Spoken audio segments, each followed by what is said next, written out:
La double contrainte ou le double lien désigne l'ensemble de deux injonctions qui s'opposent mutuellement et doivent être réalisées en même temps, ce qui est impossible. Je donne des exemples. Garder le contrôle et lâcher prise en même temps. Devoir être laxiste et autoritaire en même temps. Prendre une décision importante et surtout ne pas la prendre. Être spontané. Faire une action et surtout ne pas la faire. Comment cela s'installe-t-il à l'intérieur de nous? Eh bien, cela s'installe à cause du message ambigu que nous envoie une personne faisant figure d'autorité dans notre enfance, tel que le père, tel que la mère, les grands-parents. Ce peut être un instituteur, un précepteur, un guide spirituel, etc. Je vous donne des exemples. Un père rigide, exigeant de son fils la plus grande rigueur, mais étant secrètement séduit par ses comportements indisciplinés et audacieux. C'est un paradoxe.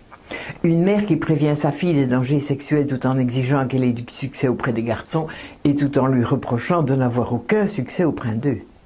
C'est un paradoxe. Un parent qui rend l'enfant responsable de quelque chose sur laquelle il n'a aucune emprise, tel que le conflit conjugal ou la maladie ou l'échec d'un des membres de la famille, c'est un paradoxe. Un père qui manifeste verbalement son amour pour ses enfants, mais qui se présente journellement à eux en alcoolique compulsif. Ici, on comprend bien que l'enfant reçoit deux messages.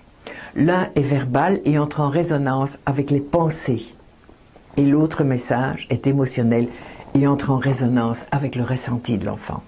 D'où l'enfant ne sait plus ce qu'il doit croire. Est-ce que c'est son cerveau ou est-ce que c'est son ventre? Et cela se met à tourner en rond à l'intérieur de l'enfant. Quand il veut croire ce que son cerveau lui envoie, c'est son ventre qui le contredit. Et quand il veut croire son ressenti et son intuition, ce sont ses pensées qui l'en empêchent. Et la situation boucle sur elle-même.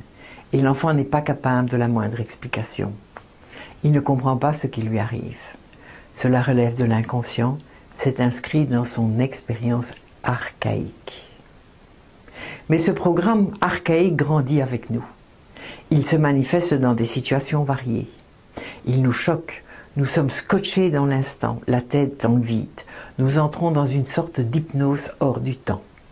Et pour sortir de ce cercle vicieux, il faut que quelque chose venant de l'extérieur, se manifeste et nous projette dans un autre espace-temps. Je prends comme exemple la sonnerie du téléphone. Le feu qui devient subitement rouge alors que nous sommes au volant de notre voiture. Ou un coup d'œil à l'horloge qui rappelle un rendez-vous incontournable. Ou un bruit fracassant. Ou les enfants qui crient auprès de nous. Ou une douleur subite aussi. Et c'est ainsi que les années passant, étant tellement préoccupés par les nécessités domestiques de notre vie, eh bien on s'accommode de cela. Et on a l'impression d'avoir résolu le problème. Mais que nenni! Dès que la vie nous laissera un peu plus de temps pour souffler, la bipolarité paradoxale va réapparaître de plus belle. Mais pas de panique. Le fait de ne pas savoir faire un choix de vie, c'est courant. Moi, par exemple, ça m'arrive 3 fois par semaine. Mais ici, on parle d'autre chose. Ici, il est question d'un programme compulsif installé dans l'enfance qui exige de la personne d'exprimer des contradictions en même temps. D'où la personne doit désobéir pour obéir. Et quoi qu'elle fasse, elle est perdante. Si lors de l'expérience archaïque, le paradoxe se situe au niveau des comportements ou des capacités de l'enfant, celui-ci arrivera encore à gérer plus ou moins bien la situation, en se taxant d'incapable, de nul, et finalement il manifestera une pauvre estime de lui-même. Ou bien il va faire tout le contraire, en devenant « Monsieur, je sais tout, je suis le plus fort, je suis invincible », et cela va l'épuiser durant 50 ans. Mais on peut néanmoins mener une vie normale avec ces deux exemples. Par contre, si lors de l'expérience archaïque, le paradoxe a comme cible l'identité de l'enfant ou le sens de sa vie, eh bien celui-ci alors se sent dépourvu de toute ressource pour sortir de là. Et son seul recours est de se créer un monde imaginaire où les contradictions ont du sens, avec plus ou moins d'intensité. Alors avant d'en arriver là, voyons ce que la vie nous propose pour éradiquer ce conflit. La condition la plus importante est de s'investir à fond dans le travail, de croire en son efficacité. Parce que tester vos croyances qui prônent le doute et l'infaisabilité de la chose vous fermerait à toute modification et vous en sortiriez aigri. Et par la suite, il vous sera difficile de reproposer ce modèle à votre vigilance. Alors soyez ouverts à cette nouvelle approche. Laissez-vous guider comme un enfant. Devenez cet enfant ébahi face à la nouveauté.